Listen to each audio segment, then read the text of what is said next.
Welcome back to the Tuesday edition of the Garden Basics with Farmer Fred podcast.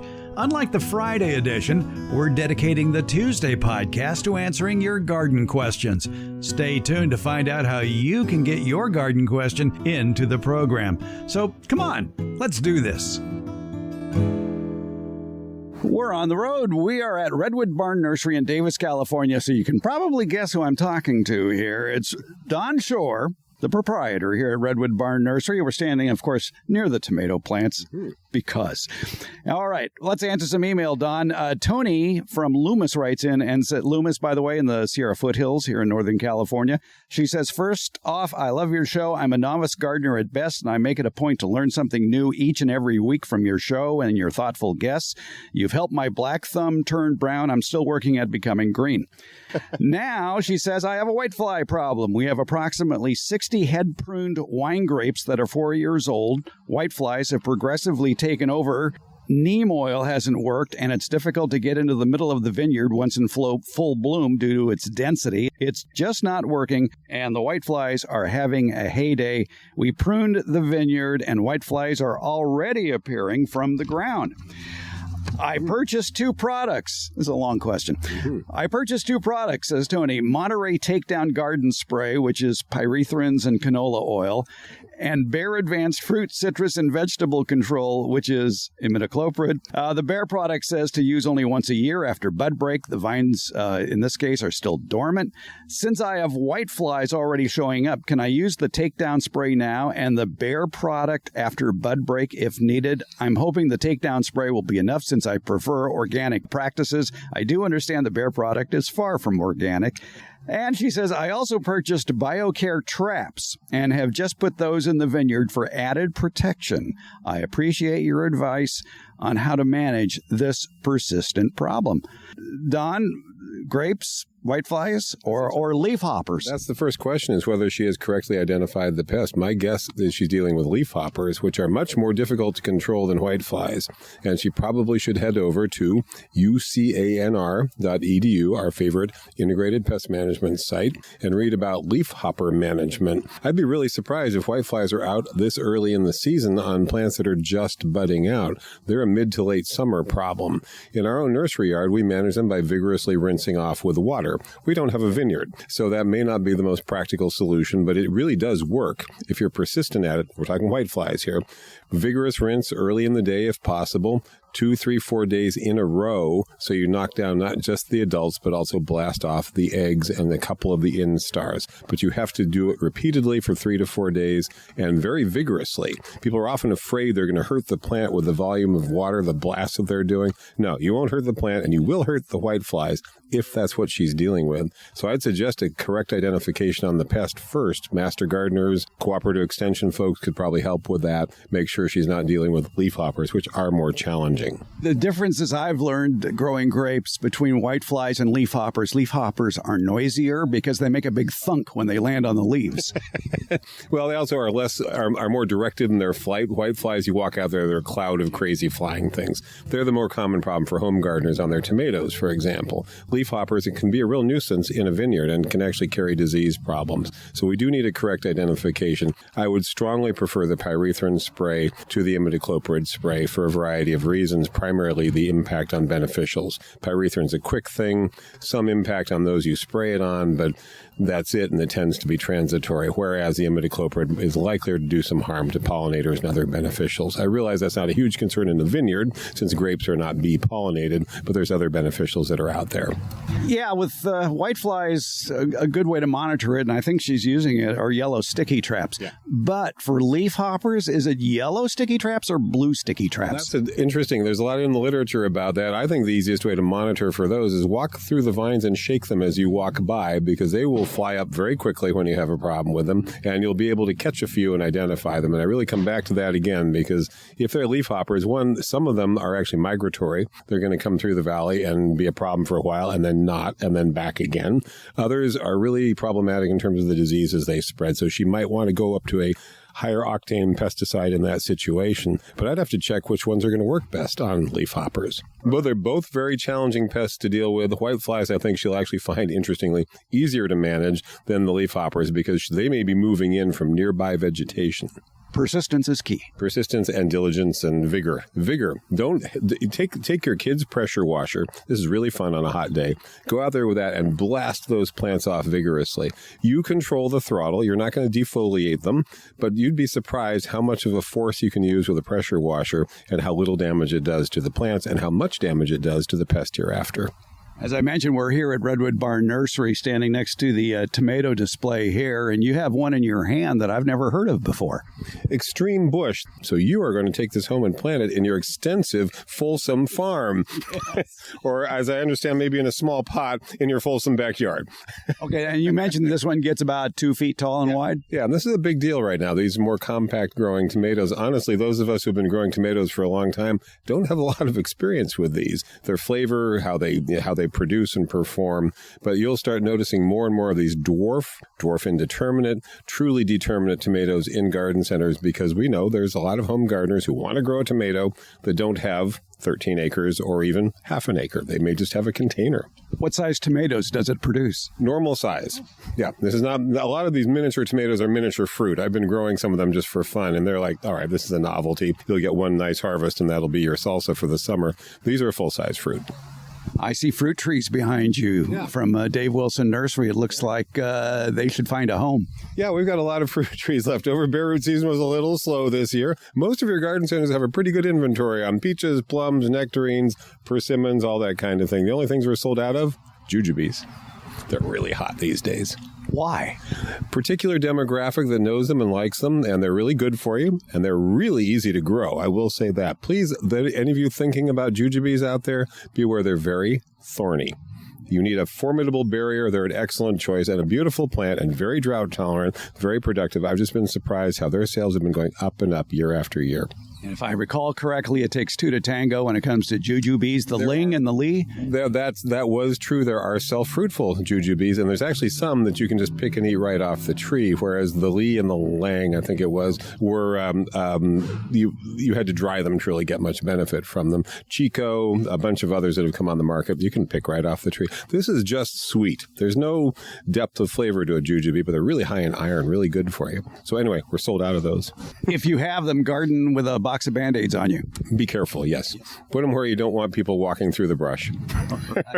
Don Shor is here at Redwood Barn Nursery in Davis. I'm going to go home with a tomato plant. Don, thanks for answering the whitefly question. I tried.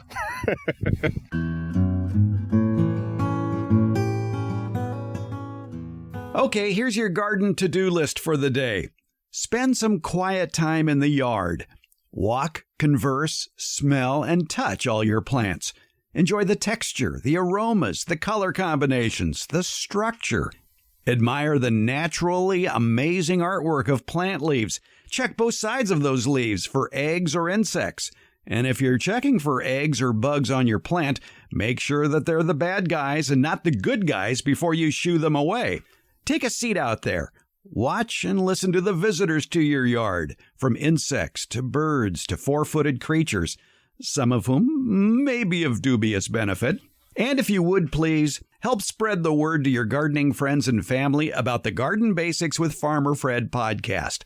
Leave a thumbs up or a comment on the show at Apple Podcasts or wherever you get your podcasts. And you can do that at our homepage as well, gardenbasics.net.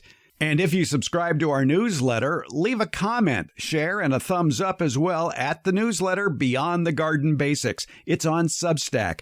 By the way, that's where you can find the pictures of what the most beneficial insects look like, including their eggs, and that will be in the April 26th and the May 3rd, 2024 editions of the newsletter Beyond the Garden Basics. You can find a link to all of these in today's show notes.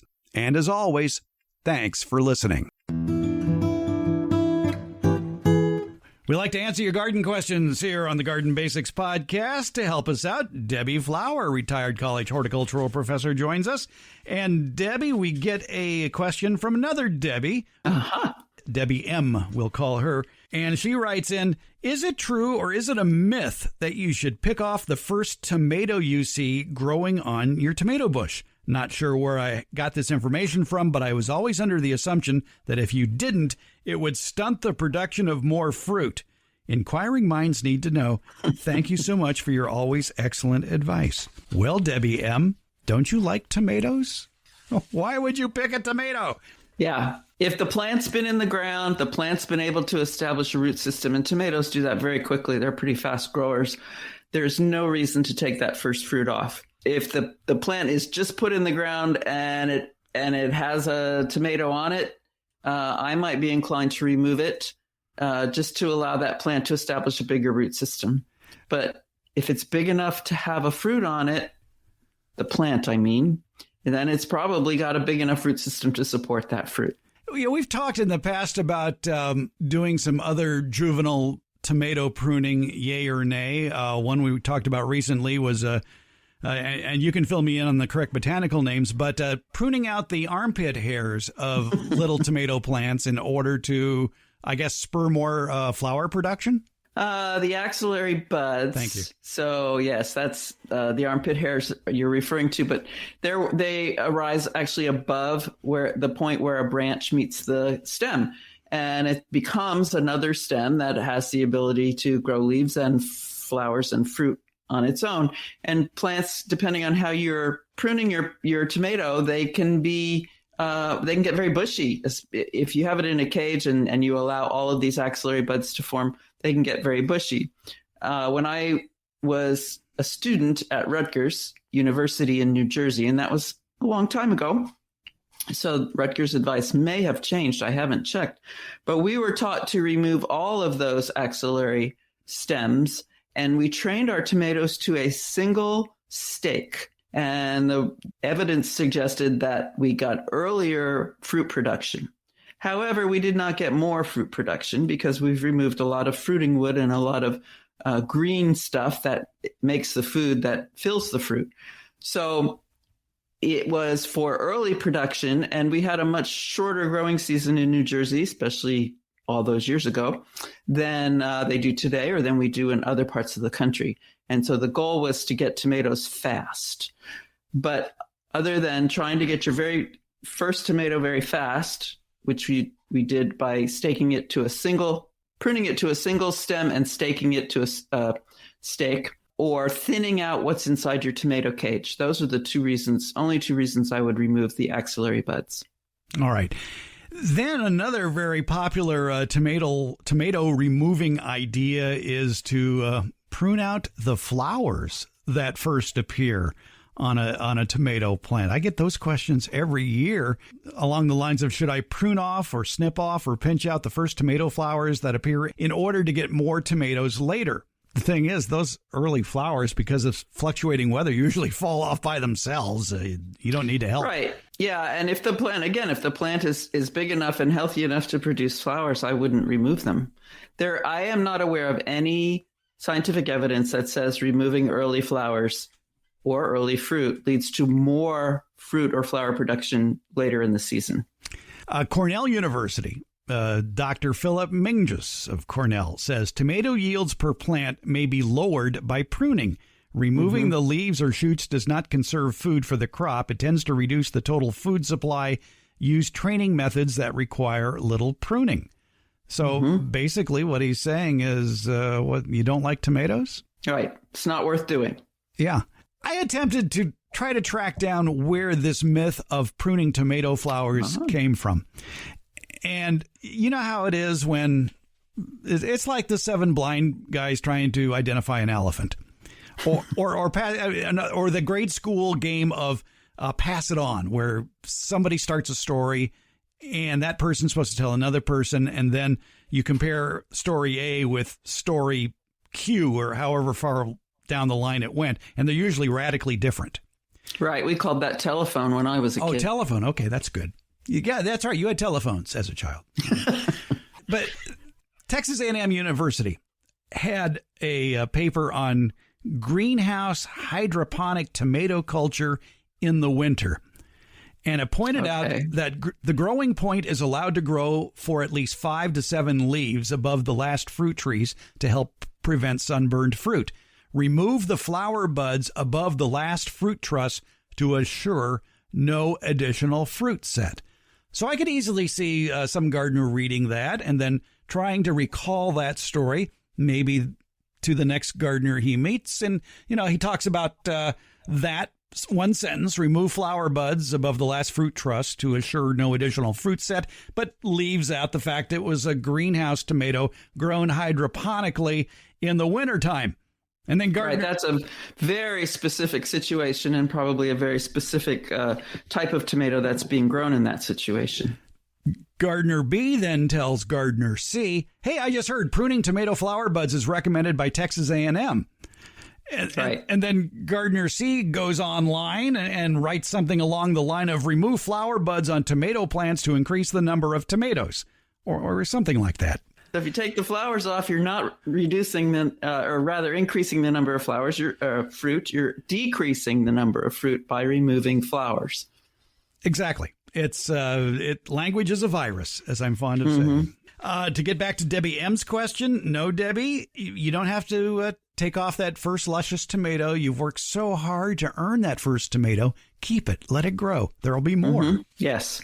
I can think of no reason to prune tomatoes unless they're, as we mentioned earlier, running outside of the cage that they're in or their boundaries and are threatening to strangle your toy poodle.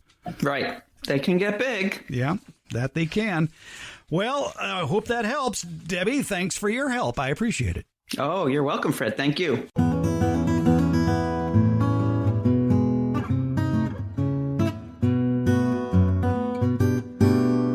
Want to leave us a garden question? You'll find a link at gardenbasics.net. Also, when you click on any episode at gardenbasics.net, you're going to find a link to SpeakPipe. You'll find it in the show notes. And when you bring up SpeakPipe on your computer or smartphone, you can leave us an audio question without making a phone call. Or you can go to SpeakPipe directly. That's speakpipe.com/gardenbasics.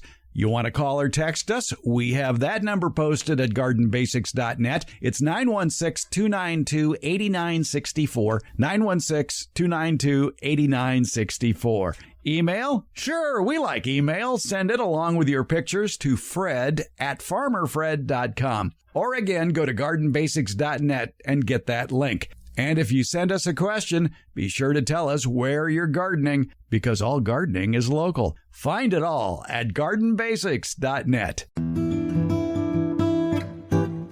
We answer your garden questions here on the Garden Basics Podcast. Chip from Plumas Lake, California, up north of Sacramento. He says, I'm here to pester you again.